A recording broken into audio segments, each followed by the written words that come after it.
Hey guys, let's get more news about Dallas, but first, don't forget to subscribe and leave your like. Forgotten Cowboy suddenly on verge of making 2024 season debut. The 2024 season has been one to forget for the Dallas Cowboys, and there are still 8 games left. The Cowboys sit with a 3-6 record but have dropped 4 games in a row. The season already looks lost, but the Cowboys have an offensive lineman who appears close to making his 2024 debut. According to Todd Archer, the Cowboys have opened up the practice window for Chuma Edoga. He's been sidelined since training camp with a toe injury. They now have 21 days to either activate him to the active roster or put him back on IR for the remainder of the season. Edoga joined Dallas last season, where he suited up in all 17 games and made 6 starts.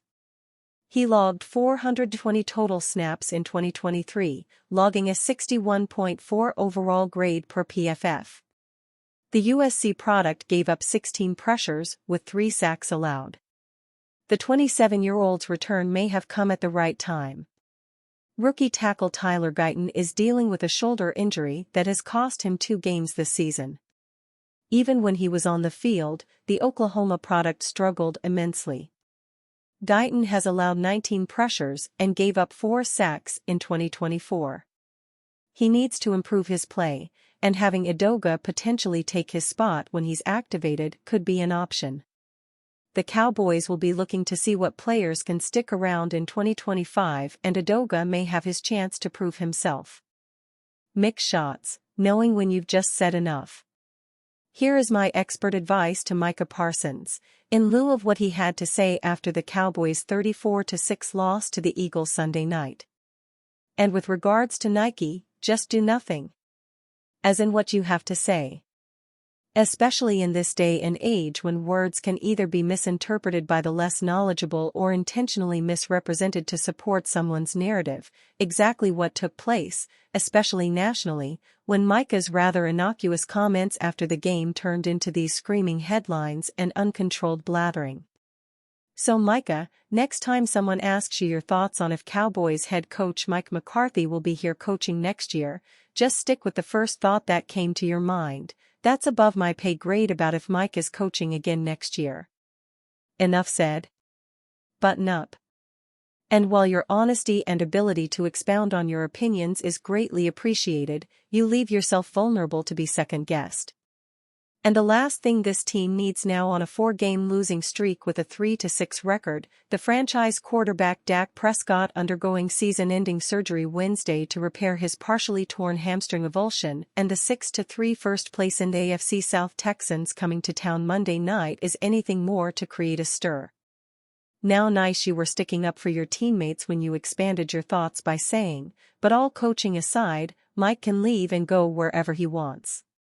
But guys, I kind of feel bad for these guys like Zach Martin and guys who might be on their last show, on their way out, who I wanted to hold a trophy for.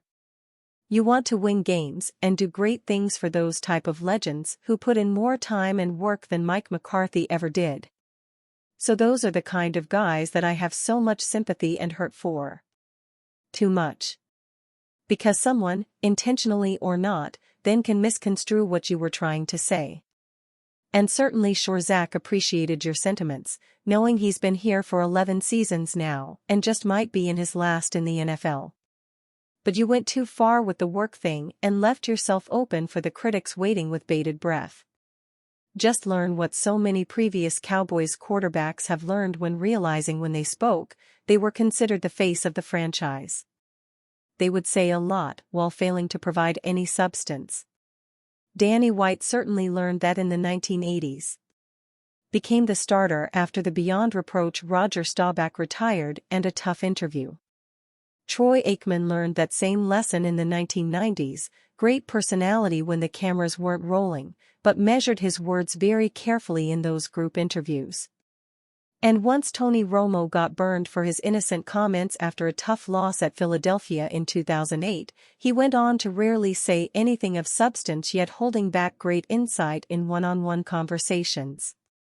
Now your turn, because with Dak out for the season, Zach having learned how to handle things and DeMarcus Lawrence still on IR, you and CD Lamb are sort of the faces on this franchise. Say a lot by saying little if you get my drift.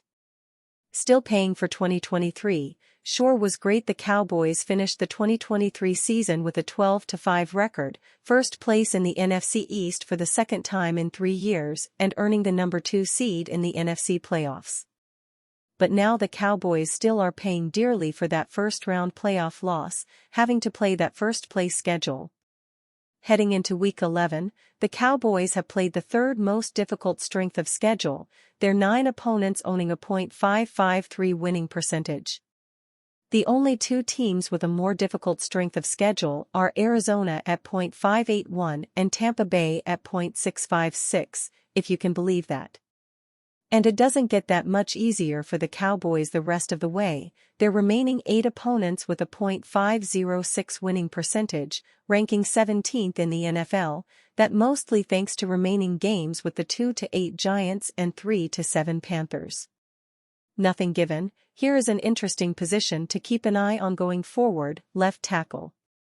With starter Tyler Guyton, the Cowboys' rookie first-round draft choice, missing the Eagles game with a neck injury, Asim Richards, last year's 5th-round pick, started in his place. This was Richards' first NFL start, and sure seems he played awfully well, considering the Eagles' talented defensive front he faced. Richards had his hands full with Eagles' outside pass rusher Josh Sweat, who finished with just 1 tackle. As fate would have it, facing the Eagles in his first NFL start meant the Philadelphia native went up against the team he grew up cheering for. And that meant also with Eagles pass-rushing defensive end Brandon Graham in his 15th season, the 24-year-old Richards was just 9 when Graham entered the NFL. Pulling back the curtain, so much has been made of the sun beaming through the glass doors on the west side of AT&T Stadium, the reason for CD Lamb losing the ball in the end zone. Deion Sanders finally speaks out on Cowboys head coaching rumors. With the Dallas Cowboys dropping their 3rd straight game to the Philadelphia Eagles last week and seemingly falling out of the playoff race, there's some discussion about who will be Dallas' next head coach. Mike McCarthy entered this season as a lame duck head coach. And with how things have gone through 10 weeks, he might be gone after the season. Many fans believe former New England head coach Bill Belichick would be the perfect replacement for McCarthy in the offseason.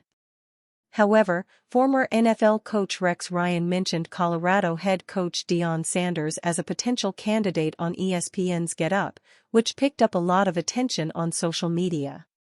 The former Cowboys and Hall of Fame cornerback has taken the college football world by storm with his success at Jackson State, FCS, and what he's done in his 2nd season at Colorado. On Tuesday, Sanders was on FS1 Speak and asked by Cowboys legend Michael Irvin about coaching Dallas. Irvin gave Sanders his props, mentioning how he's encouraging people and what he's done at the program. And somehow, some way, the former Cowboys wide receiver found a way to mix in Dallas. The Colorado head coach did not want any part of entertaining that idea as he repeatedly said, "Oh Lord, don't start that, I love it where I am." After saying that, Sanders got out of his chair to show off the backdrop from his office, which showcases the stadium and mountains.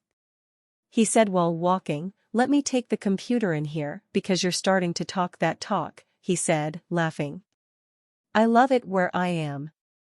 If you are a Cowboys fan, you can't blame Irvin for trying to gauge Sanders' interest in coaching in Dallas.